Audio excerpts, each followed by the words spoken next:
充满时代感的大稻埕一直以来都是民众出游的选择，而自去年11月30日经历整修的大稻埕游客中心崭新开幕了。在2楼到3楼特别规划了5大复古场景，还提供免费体验复古服饰的换装服务，让旅客不怕下雨，在游客中心也能够打卡拍照。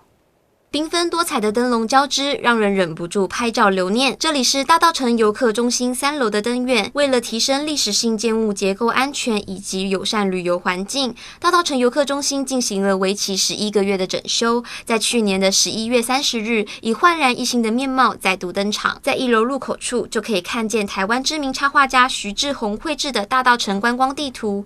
紧接着上到2楼，可以看到右手处特别规划的克安中药行。再往内走， 则有春生吃茶店，座位上放有台湾知名的文人名句，民众可以将其拓印下来，并在这里欣赏昔日台湾的流行音乐。而2楼的左手边则有菊园制装所，民众可以提前在网络预约，免费体验复古服装。要注意的地方是，换装服务仅供上午10点和下午1点的2个场次预约，上午场需在中午12点前归还，而下午场则需在下午3点前。而2楼场域还特别规划了置物和换装区域，十分的干净舒适。换上复古服装后，也别急着离开。3楼特别设有灯院，大量灯笼交织装置，十分的缤纷多彩。旁边还有稻江公学校，营造出旧时的上学气氛，让民众可以在整栋楼内拍好拍满，再也不用怕下雨天。